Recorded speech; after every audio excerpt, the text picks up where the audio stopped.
really the important person. I'd like to welcome you all to Thomas Balch Library today, and especially to welcome our speaker, Charlie Grymes.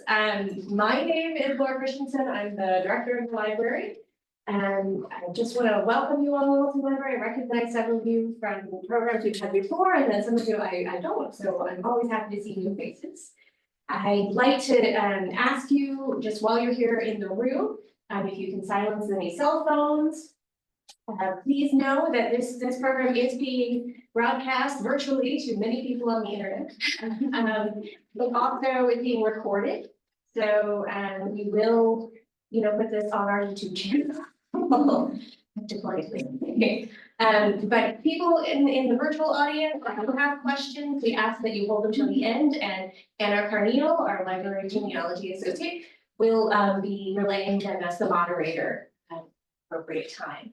If anybody in the room needs water or the restroom, the bathrooms are located behind the meeting rooms. If you go directly out the door, you'll see them. And there is a water fountain to your left. I also hope that after the program, many of you will leave the library upstairs and see some of the things we have to offer. I'd also like to point out, so this is the very first program of our fall lecture series. And this week in particular, we really doubled down on exciting programs. So in addition to today's wonderful program about maps, we have several this weekend, starting tomorrow with the First Friday program at the Donaldson Log Cabin.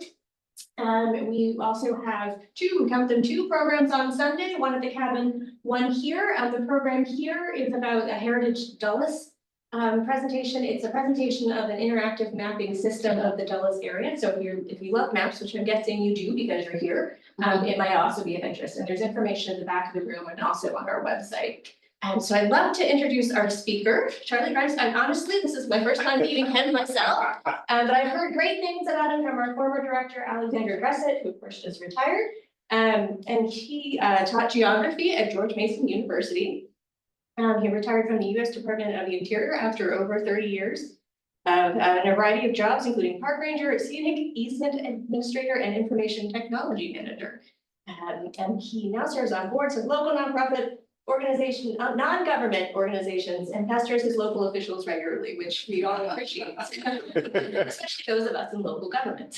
But I'm going to turn the program over to Mr. Grymes, and I look forward to watching it virtually from my office to make sure that the program is actually broadcasting. Thank you all very much for coming, both in person and online. Thank you. So I started teaching geography at Virginia at George Mason University because my brain flatlined as a federal bureaucrat. And I built a website to accompany what I was trying to teach because there are really no good textbooks on Virginia geography. There's a lot of different history books, but from my perspective, the place where things happen is just as important as the things that happened in different places.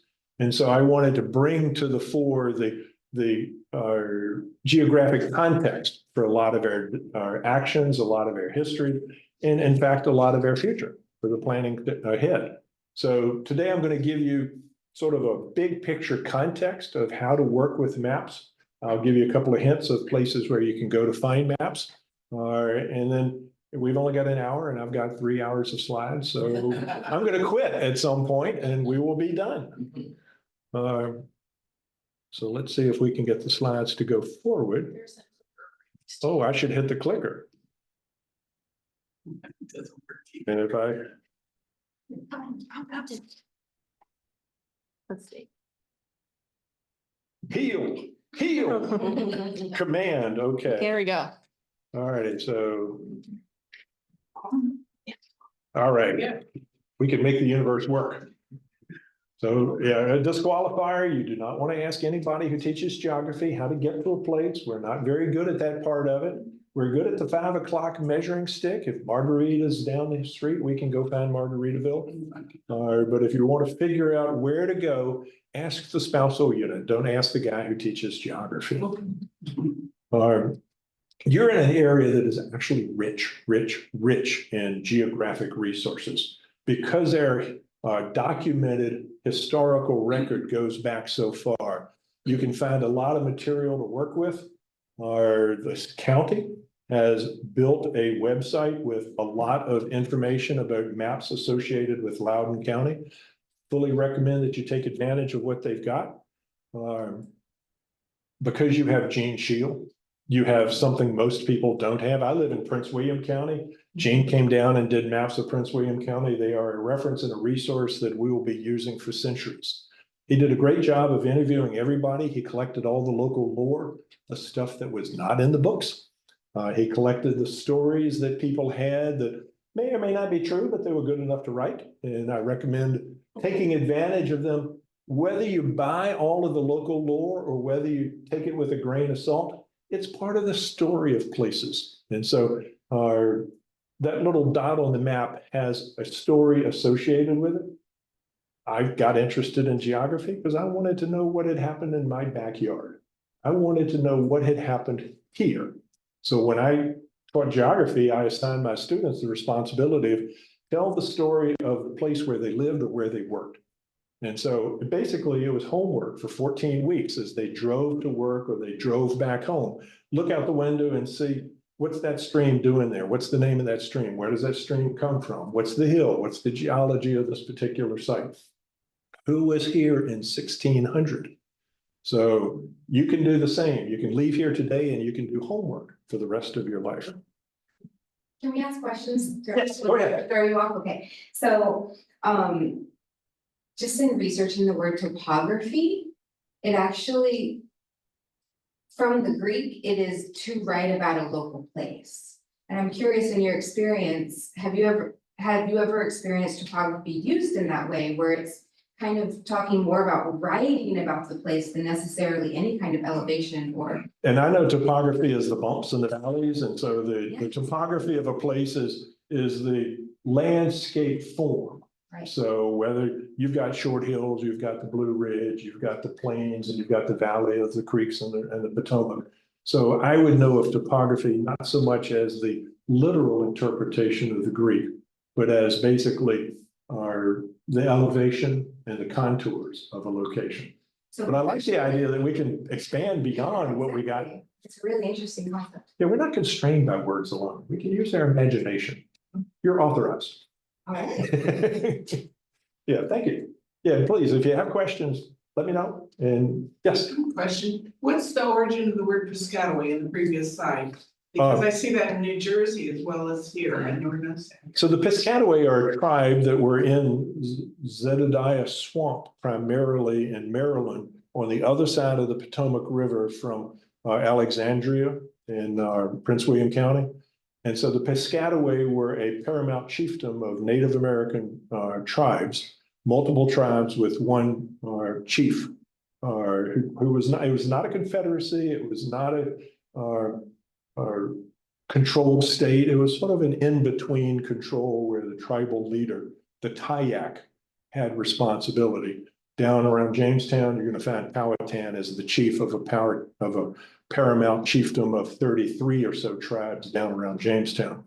So the Piscataway were a tribal group that were essentially in Maryland and over the Dogue or the Moyumps that were at Woodbridge, Occoquan area in Prince William County. They were allied with the Piscataway as well. Because remember, the Potomac is a highway, not a barrier. If you're a canoeer, you can get there from here. And so they would go back and forth easily across the Potomac. The swamps were a source of food. So the Piscataway had expanded their area of control to include the tribes in what is now Virginia, as well as in Maryland. And there's a Piscataway story I'll get to for here also, because they come through this area. If you've ever been to Heater's Island or up by Point of Rocks, the Piscataway were there briefly. Yeah. So check out the Library of Congress. It is a really rich place, so rich that you need to learn how to use the search tool in order to find what you're looking for.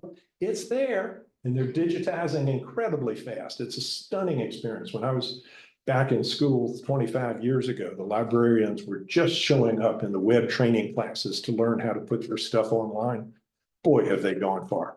So you can spend an entire weekend just wandering to look for that one map that you're trying to find. One of the maps that you might find here for Leesburg are the Sanborn fire insurance maps. So you can find out what Market Street looked like back in the day. Sanborn was interested in fire insurance, so they knew where the pipes were. They knew the type of structure. They knew whether the building was going to burn at high risk or not. So this is a 1907 map here of Leesburg. And there's a lot more to it than just the little slice that I've illuminated here. There's in the Library of Congress, the Hotchkiss map collection, and there are a lot of other Civil War maps. Because so much map making was done during war, there are a lot of records associated with where people thought stuff was. Now, the fog of war affected the map makers as well, so they didn't get everything right. So don't assume that if you look at a Civil War map, that's exactly where the road was. And there were many stories of battles where the troops went down the wrong road, they went to the wrong path. They made a lot of mistakes because they didn't know where they were. One of the advantages of fighting on the defense is you had a better understanding of the country lanes than the other guys did.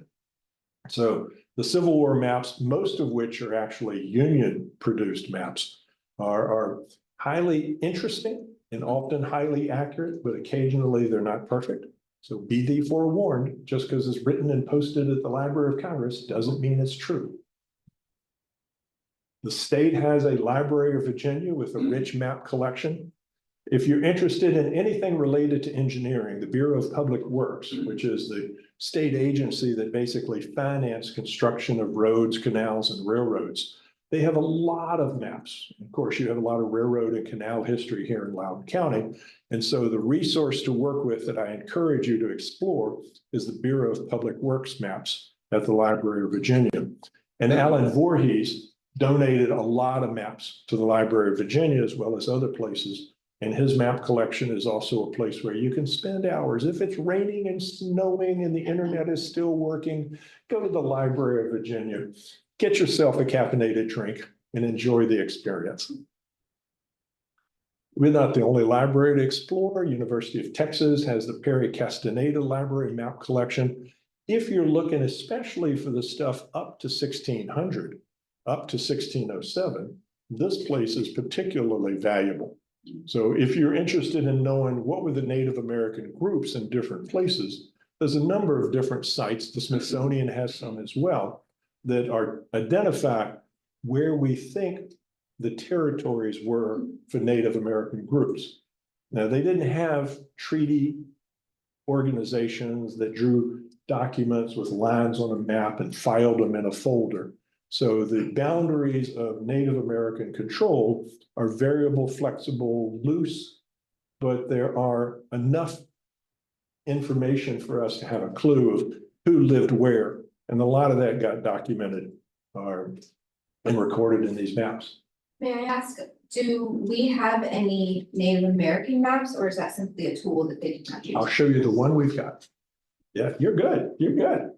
Yes, ma'am. That national atlas of the US, is that the USGS national atlas? It is. That's a U.S. Geological Survey. You're here with USGS? Yeah. Yay for USGS. When I worked in Interior, I worked with all the other organizations except USGS. So they were good partners to work with. Where is USGS located? Reston. That's, it's the. Reston, I'll look it up. Yeah, Sunset Valley Drive. Sunset Hills Drive?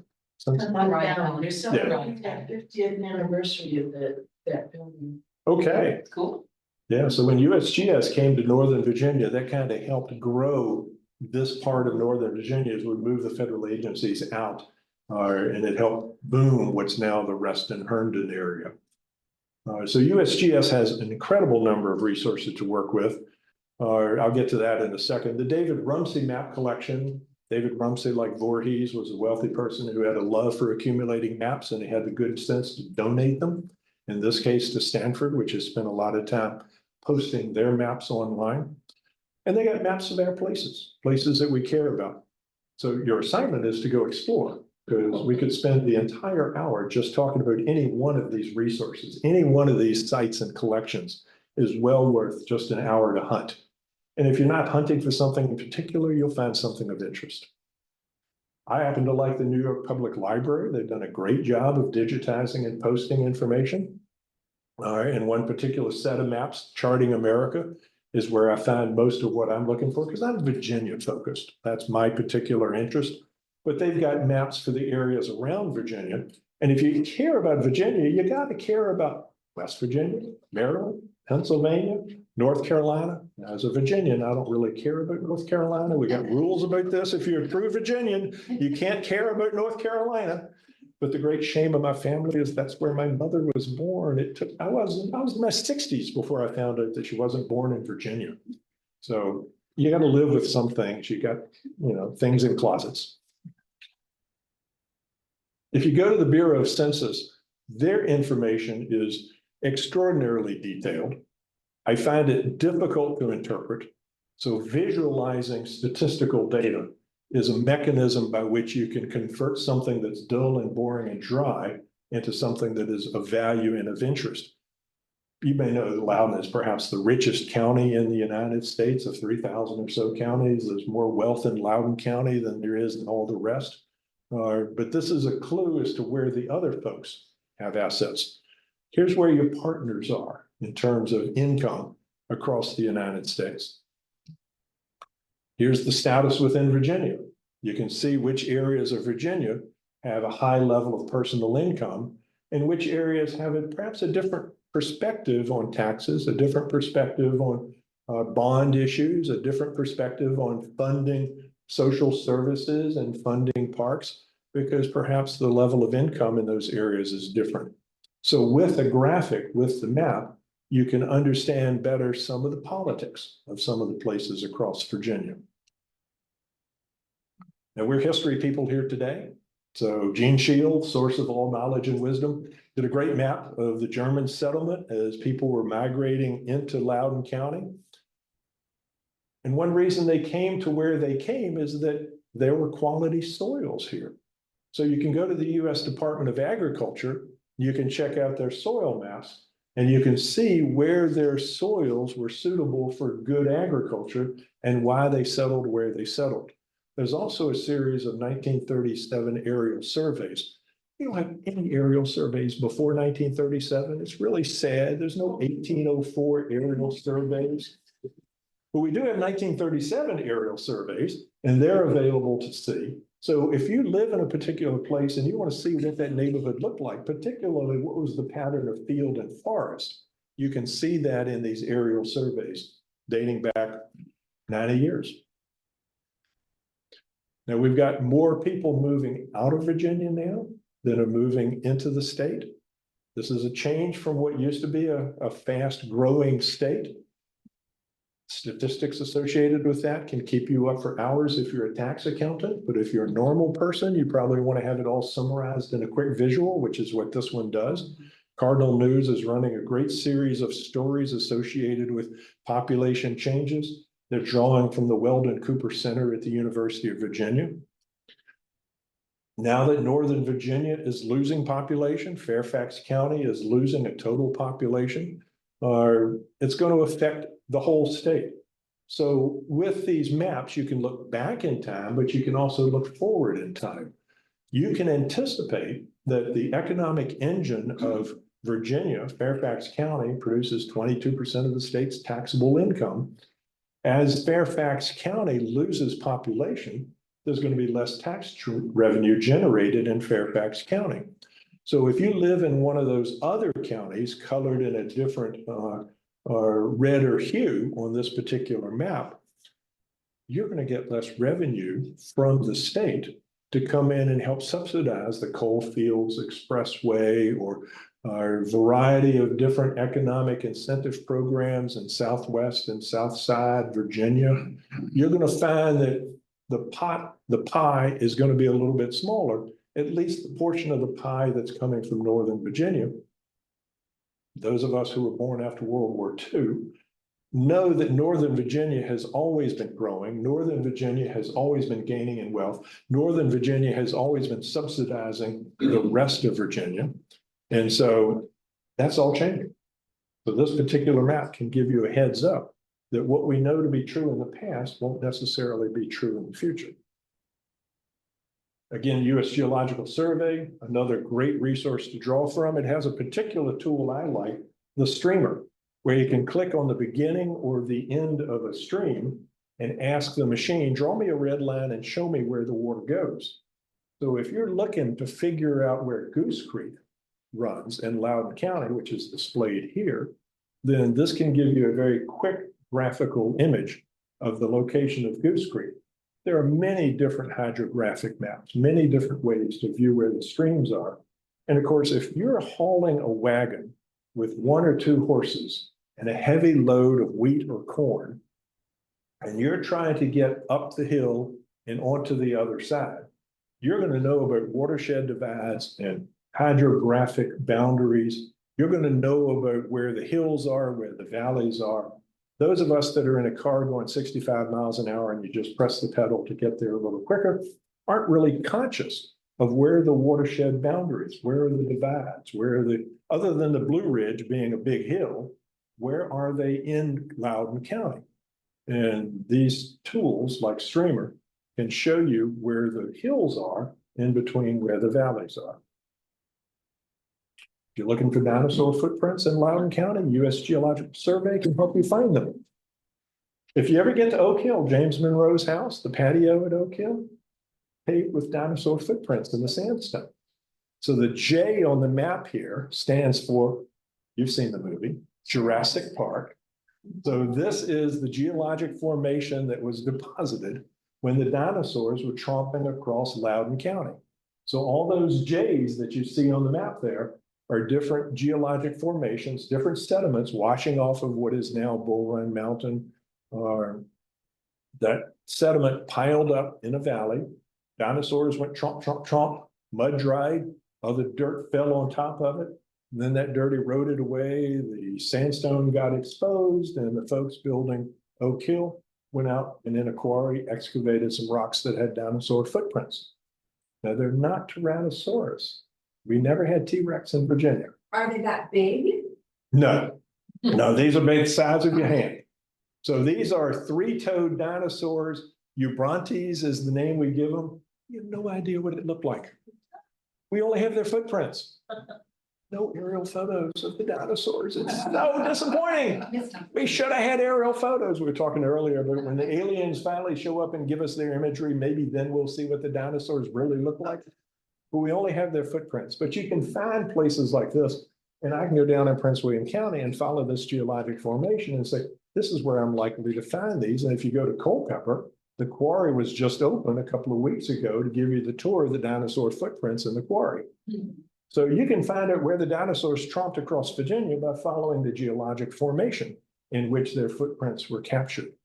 So these are tools for you to go find stuff above and beyond things that are right in front of you. So we don't have everything here that we once had. We have transformed the landscape, particularly the vegetation on the surface. As we have urbanized, suburbanized, farmed, we have taken what was a natural forest, perhaps a savanna that was being burned by the Native Americans on a regular basis. So it wasn't the deep, thick forest that you might see today in Shenandoah National Park. It was much more open. You could ride your horses through in the colonial times without branches beating you about the head and shoulders. But the forest that was once here, a lot of that is gone. A lot of our ecological assets, a lot of our natural resource values have been transformed into something else, such as a subdivision. I live in a house, so yay for houses and subdivisions, but we've changed things over time. There are some places that we are conserving and choosing to try to protect. And you can see on the Conserve Virginia map from the Virginia Department of Conservation and Recreation, where the conservation easements are. Those are the red marks on this map here. You can also see the counties that are not doing conservation easements.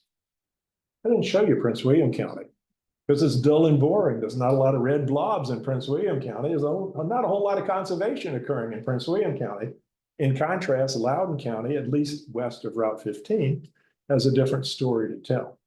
So if you're trying to imagine what did your house look like back in 1720, the landscape around your house looked really different. Somebody actually chopped those trees down and turned that into a farm field.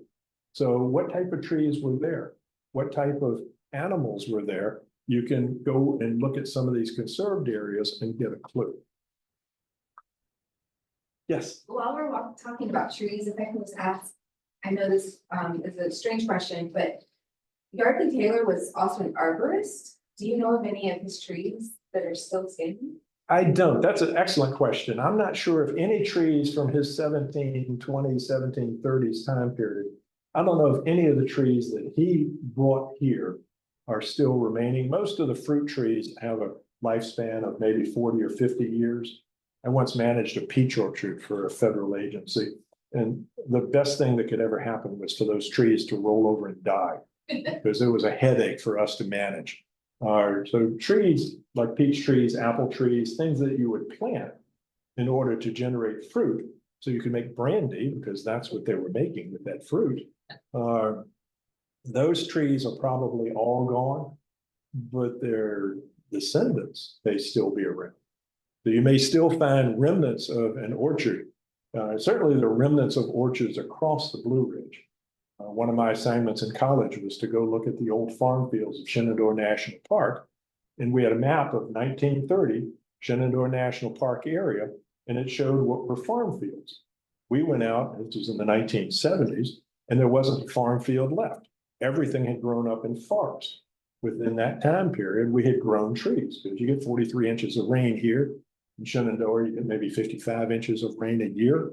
Trees grow quickly. But what types of trees grew in different places? Basically, we got black locust trees in every farm field but one, because those soils were so starved of nutrients that the black locust, which fixes its own nitrogen and could fertilize itself, the black locust grew in all the farm fields.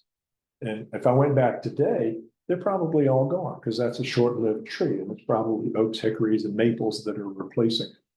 So there's a tree succession cycle where we naturally replace the trees that are here with different species until you get a climax forest.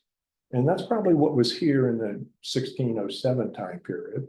What we have today is a very young juvenile forest. All those cedars that you see in the farm fields today, come back in 100 years, there won't be a cedar tree left in the farm field.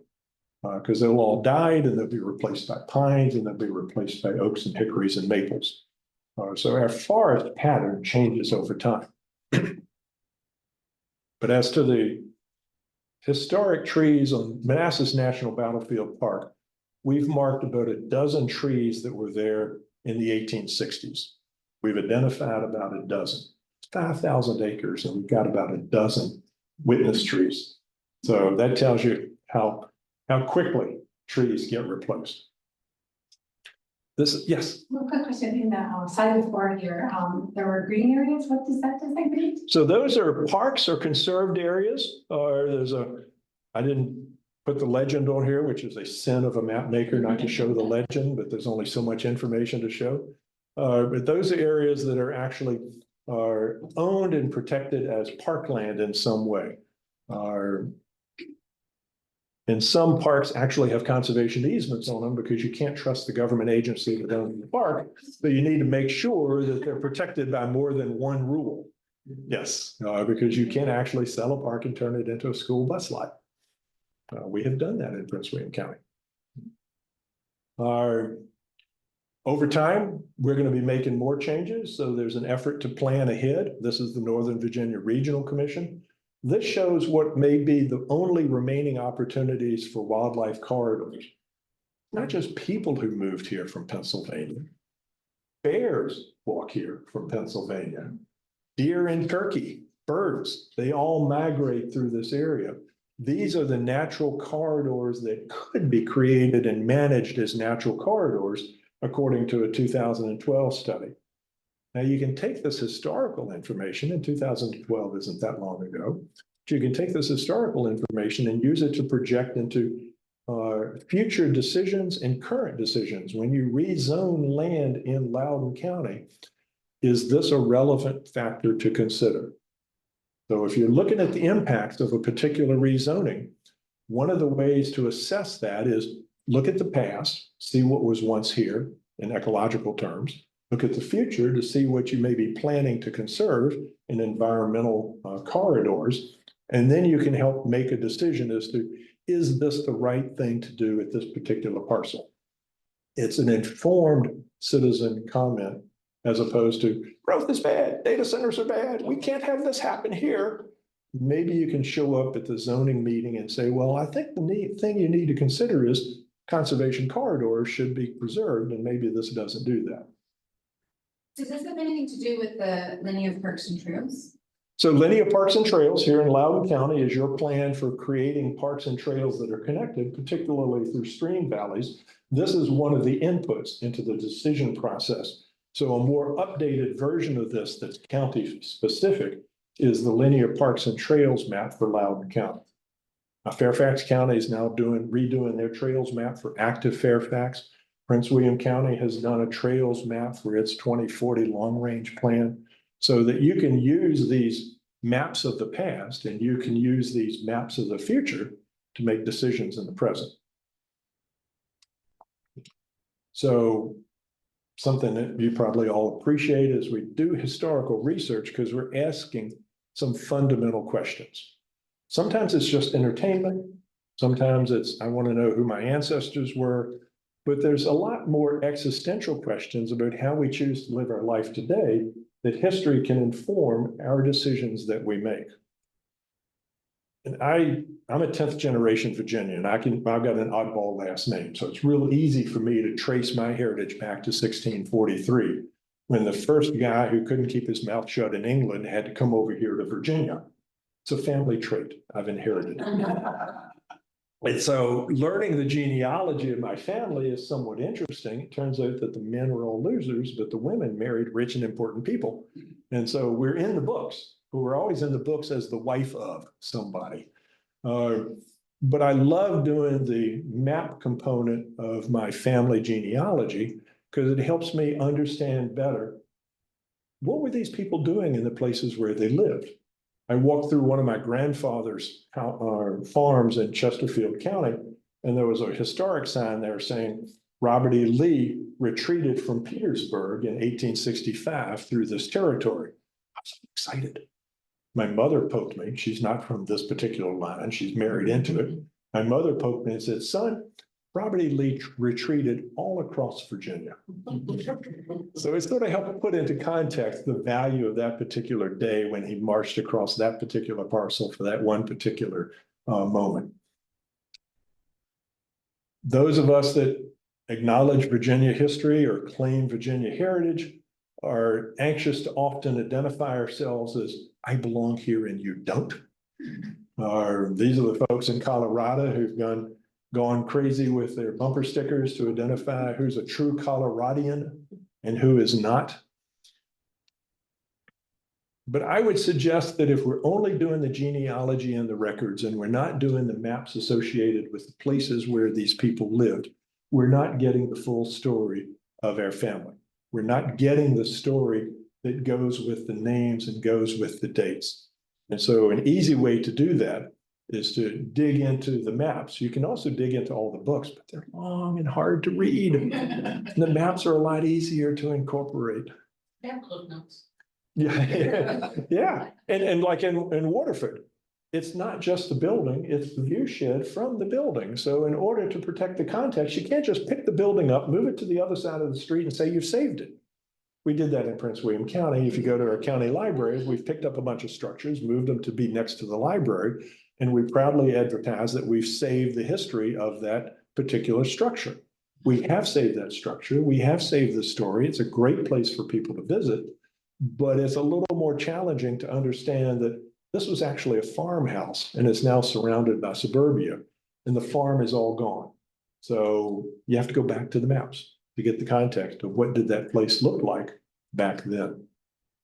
And in some cases, you can't save the place. This is the Ox Hill battlefield. You know, key historic events happened at the J.C. Penney's, you know, in Fair Oaks Mall. So, you know, you can't save everything, but you can save the story that goes with the place.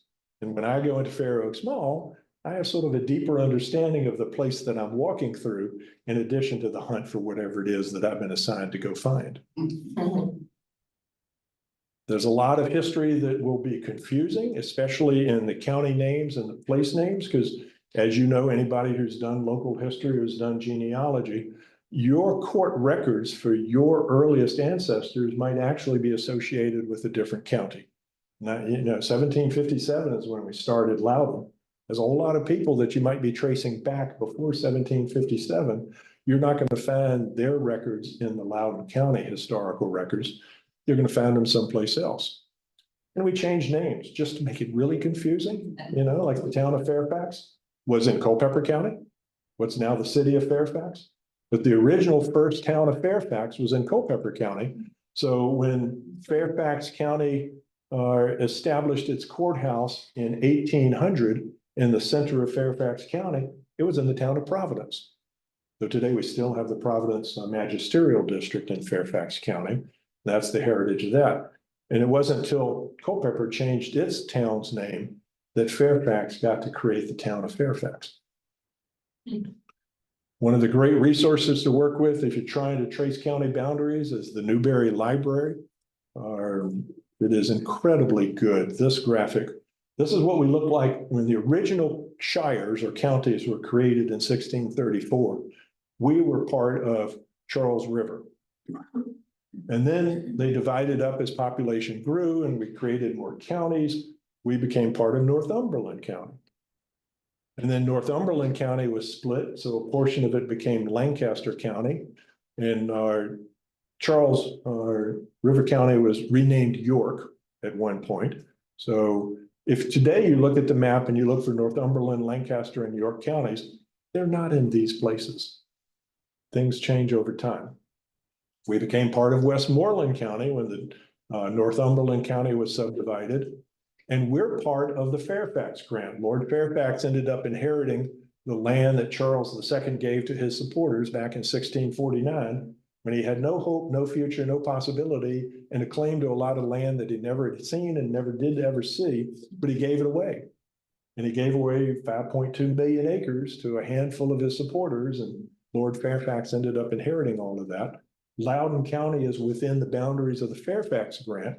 So a lot of our land records are associated with the land office of the Fairfax Grant, not the Public Records Office down in Williamsburg and Jamestown that preceded the Fairfax Grant. Okay, so how difficult can we make it? Well, absent those aerial photos from the aliens, it's really hard. Well, okay, so at what point in time do all of these different libraries get together and say, maybe we should have some sort of index file?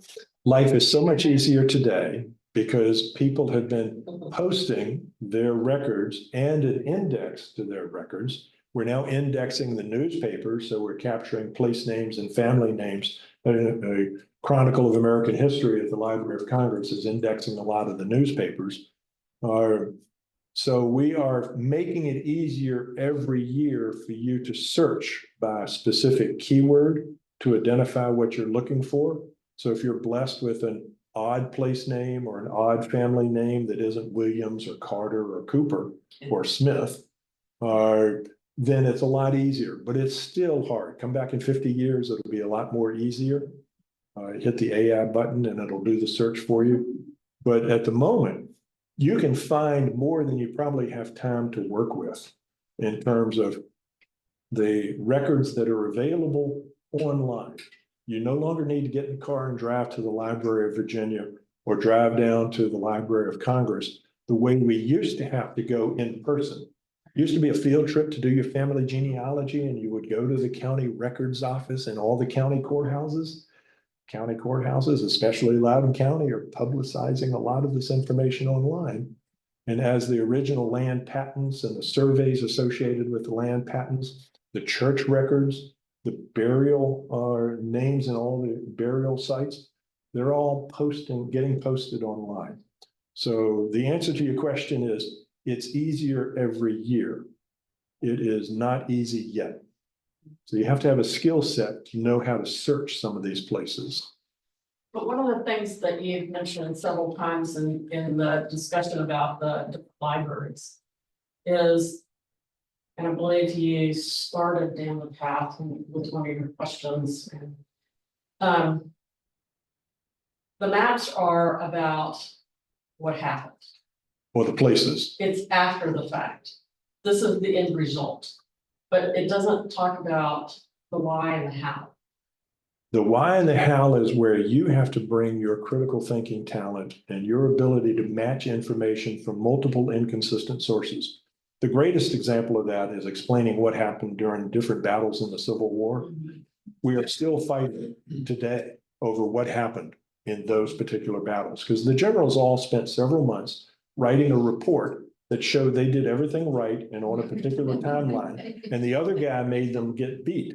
And so if you read the different reports from the different two sides in the Civil War, and if you read the citizen letters that were written that are now getting scanned and posted online, you will find that nobody agrees on what happened, even at the time that it happened. So for us to discern today, the why and the how requires you to make critical judgments about, well, why did the Germans come here from Pennsylvania? Why did they migrate here? Why did they stop here? Why did some keep on going to Winston-Salem? You have to sort of get the context of, well, what was it like at Ephrata? What was it like up in the Quaker communities? Why would you want to leave where you were and gamble on coming down here? So the maps can show you the path they took, because you can look at the topography and you can see where the valleys and the rivers are and the easiest way to get here from there. Route 11 is here because it's the direct route coming south from Lancaster. But if you are trying to figure out why they got here, that's where the historians disagree. Yeah. And they have a lot of arguments even today on the evolution of Virginia culture. How did we get through desegregation? How did we get to segregation? How did we get to slavery? How did we survive under slavery? And how did people respond to being enslaved?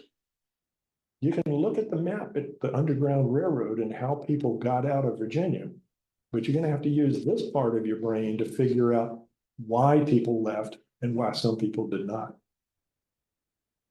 So one of your previous slides was kind of saying that, I don't remember exactly, but it was kind of saying that, focus on the history, the archaeology, the paleontology, the geography, but the history and the culture, can be hard in a map.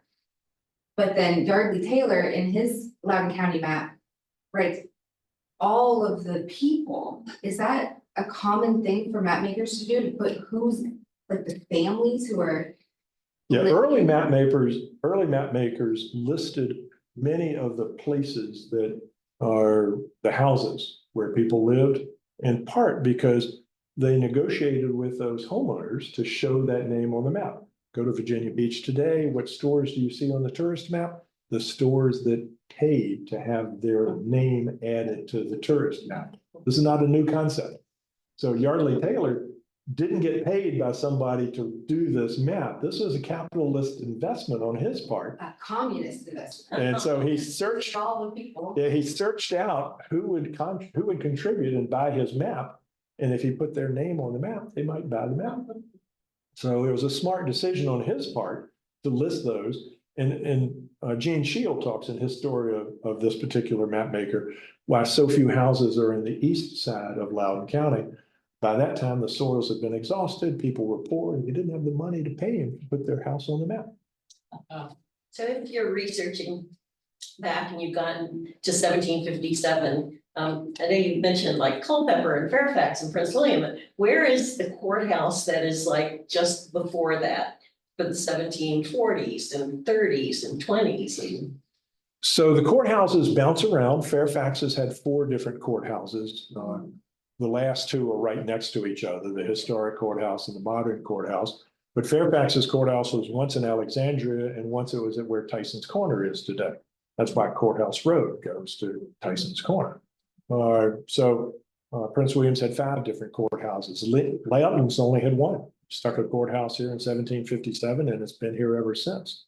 So you have to get into the story of each of these individual counties for Westmoreland, Northumberland, Lancaster. And as the boundaries of the county changed and the center of the county that was convenient for people to come to do court actions changed, they would move the courthouse.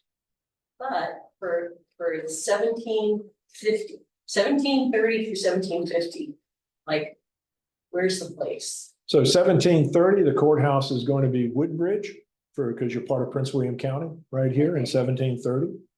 1742, you become part of Fairfax, and the courthouse is up at Tyson's Corner. 1757, the courthouse moves to Leesburg. A lot of that clue in is to where. If, as you said, the newspapers Right, that's are not gonna very, be and the key. titles and deeds. Well, if you had newspapers in the 1750s, there's not Right. much for newspapers. Right. So that's a tough resource to work with. You do have the public records down at the General Assembly, and the moving of the courthouse was a public record. You also have to deal with the moving of the parish. The parish boundaries were as important as the county boundaries. Parish records, the church records may have as much of what you're looking for. Or we even had viewers appointed by the parish to go mark the boundaries of surveys so that everybody agreed on their boundary. That wasn't a county responsibility, that was a church responsibility. One of the things I'm tracking is just like deeds to the property. And I've gotten back to deed book 1 here and like, now where do I go? Right. And I'm going to defer to the wizards here at Balch because they actually have done an extraordinary job of hunting through the records that are available, and they can guide you through that. Or I can give you the big picture, but they can help you find the exact place that you're looking for. And if it doesn't exist, it doesn't exist. Yeah. Okay, do I get a commission for sending you business? Yeah. And the Fairfax records are sort of a mixture because some of these land patents are done not in the Fairfax records office. Some of these land patents are done in the official public land office, and the Fairfax and Williamsburg officials argued over who had the right to grant this land, which is why we had the survey that gives us ultimately Fairfax grant boundaries. So we become part of Stafford.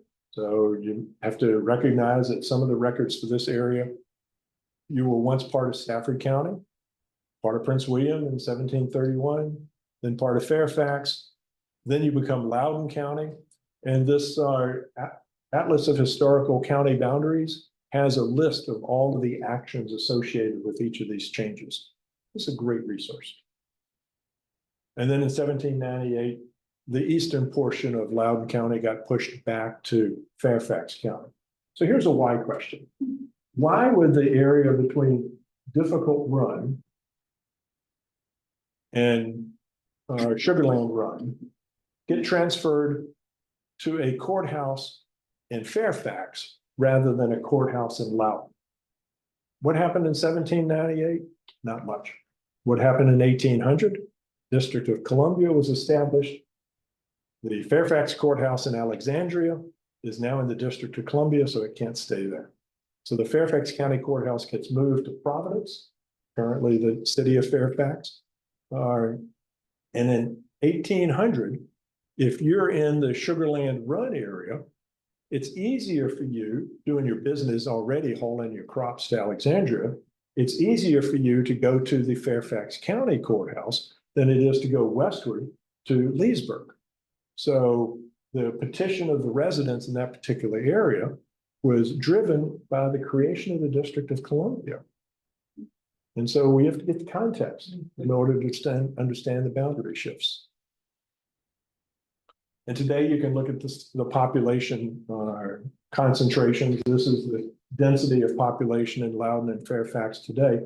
We are still essentially going to Alexandria, except it became Washington, D.C. Still going to get our jobs and to get our shopping at IKEA. Is there an IKEA in Loudoun yet? No IKEA here yet. You got a BMW dealership, but no IKEA? Okay. We're getting this Sprouts and Trader Joe's, so. Ah, Killing it. yeah, you're developing, you're growing. And of course, you can go into these sites that I've identified and you can do all of the historical record searching as well. The genealogy in particular And all those records are available to you.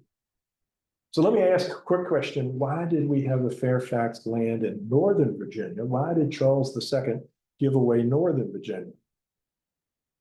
Why didn't he give away Central Virginia? Why didn't he give away the Ohio River Valley?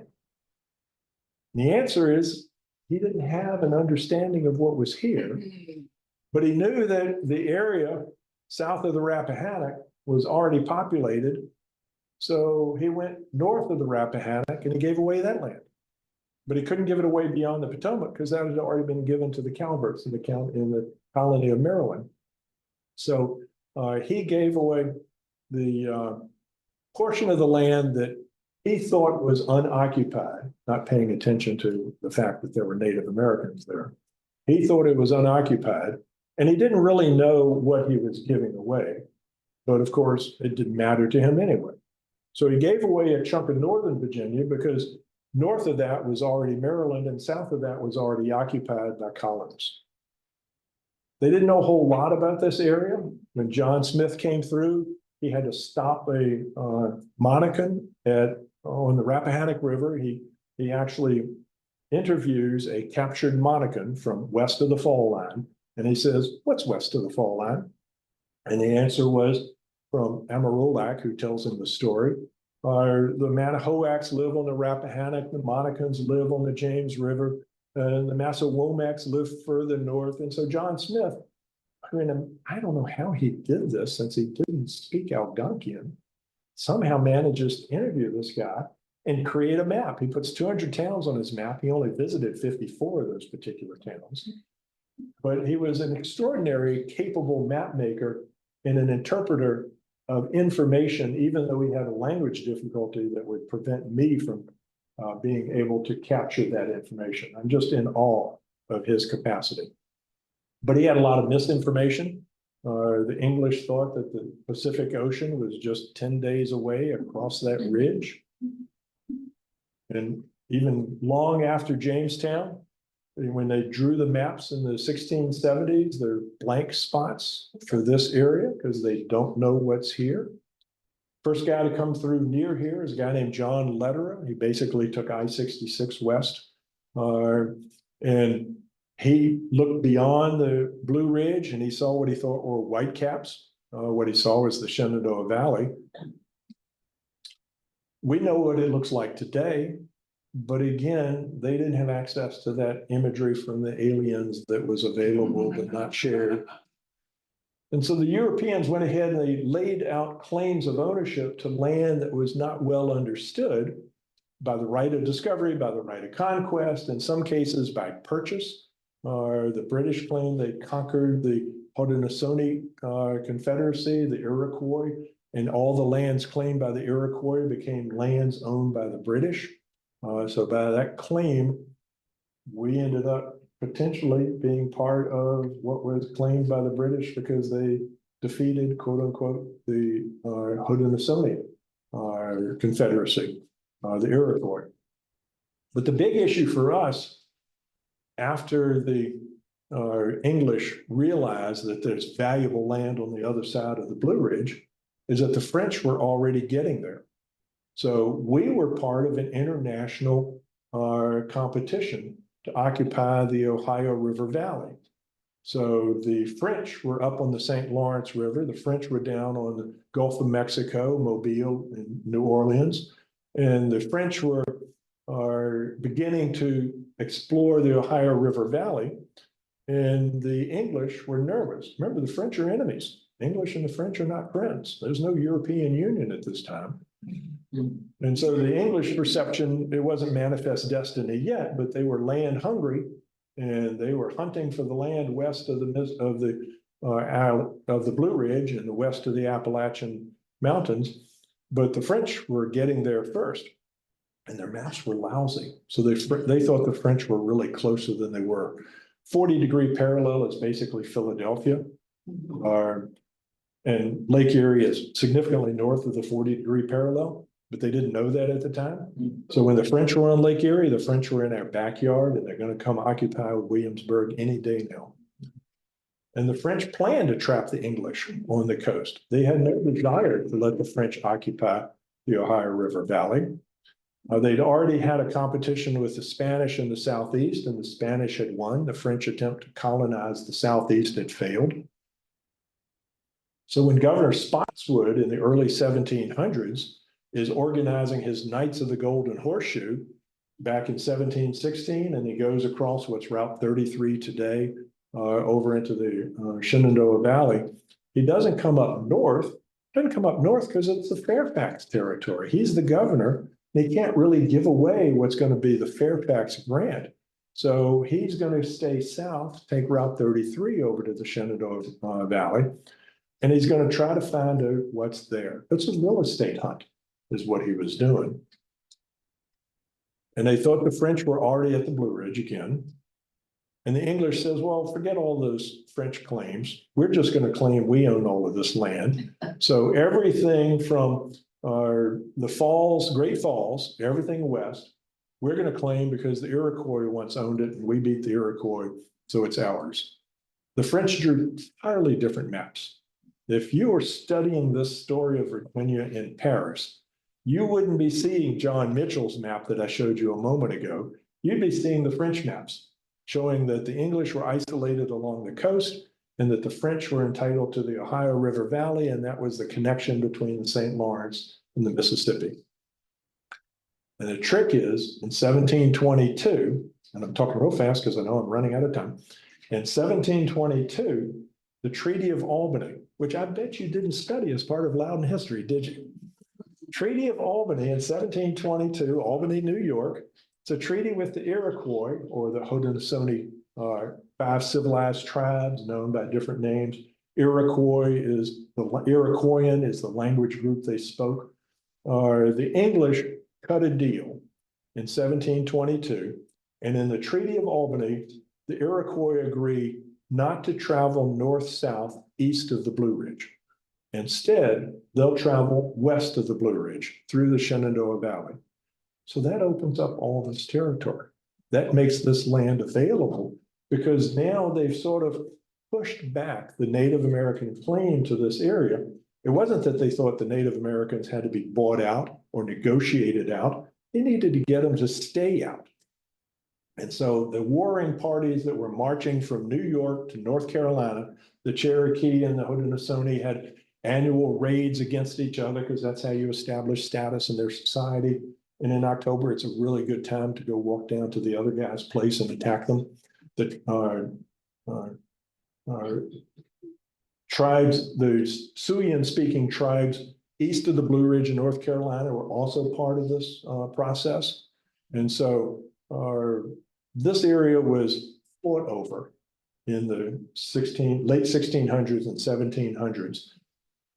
And the Iroquois agreed that we'll just go west. We'll stay west of the Blue Ridge. Well, that's what allowed the settlers to move into this area. And that's what allowed the creation of Prince William County in 1731. And that's what allowed us to start occupying this land and begin the settlement pattern that we know. I was once in Williamsburg listening to a guide, and I mentioned this, that the Native Americans had agreed to stay on the west side. And he said, actually, it was the settlers that agreed to stay to the east. The negotiations were two-sided, and the settlers, and especially there's a whole series of treaties. When I was building my website, I could not sort them out. So I finally made a page of treaties. It ended up being about 5 pages of treaties because there are so many negotiations. There's one in 1744 that moves the Iroquois out of the Shenandoah Valley.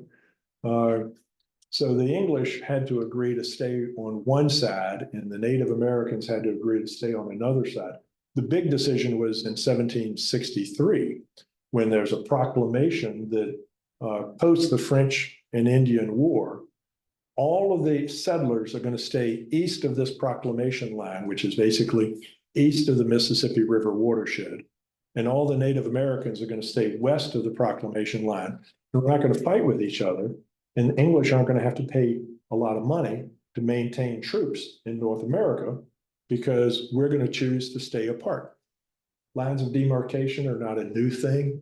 You know, it's not just the first time that we've established this concept, and it's really our first smart growth strategy. So the first time that we're gonna save taxpayer dollars by not building in certain places is 1763.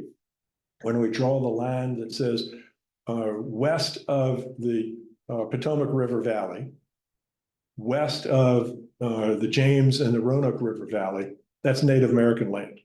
Everything east is settler land. And we're going to draw this urban growth boundary and define where development will occur, where settlement will not occur. And we'll save all those dollars on the military expense because we now have a boundary. That's all the time I got today. I can keep going, but I'm out of time. Are there any more questions for you all here or anybody out there online? I've got a few, Yes. if you don't mind the time. What's your favorite map? The next one. I am always discovering something that I don't know. It's amazing. Every time I give a talk, I go back the next day and say, I should have said that. I got that wrong. So the next map is the one that helps me clarify my previous understanding.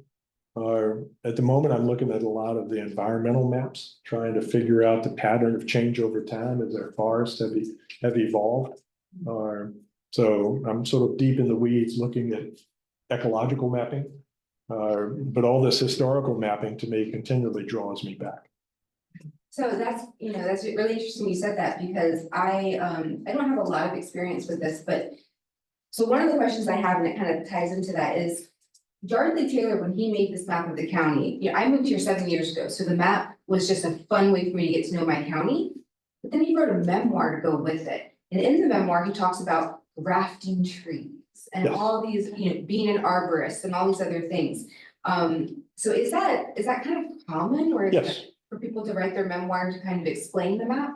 Well, Gene Shield did a great job with his maps describing with the stories that go with the places on the map. Gazetteers were the tool that we used. So you would find there's an 1835 gazetteer by Joseph Martin that includes Loudoun County. And if you look at the gazetteer, basically it's a story of the businesses, where the taverns, where the ordinaries, where the roads, where the ferries. If you're a traveler and there's no AAA in 1835, you need to have somebody who tell you how to get around, and the gazetteer was that tool.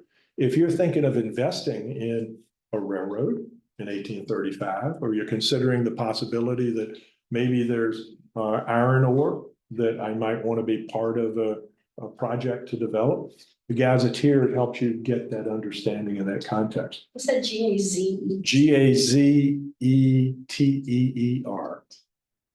There's a modern Delorme Atlas and Gazetteer, which is a great map, but it doesn't have any stories. So Google Maps has largely replaced your paper maps. But the gazetteers, the historical gazetteers, which are in those libraries that I referenced earlier, are a great resource to draw from. What was the one that you named? Joseph Martin, 1835, Gazetteer of Virginia in the District of Columbia. So it's a really good resource for, it's very limited, it's a very short list of what's in each of the counties, but it's the highlight. And of course, the church records, let me keep refreshing you, the church records are rich sources of information. So don't omit going into the Anglican church records and where you can find them, the Baptist and the Brethren church records. When the Quakers kick somebody out, there's a story there.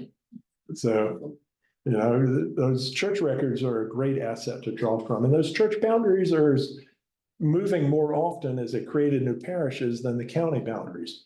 So you really got to have the context of the place in order to understand where was Overwharton Parish, where was Pohick Parish, that sort of thing. So you have to do your homework in order to really take advantage of the church records. And when I try to do that, I have to keep referring to the maps, because I can't remember where Overwharton's boundaries were. Any online? Anybody out there? There's people out there. Good, glad you're there. Okay, so they only give me an hour. So that's what I have to offer for you today. Thank you for coming.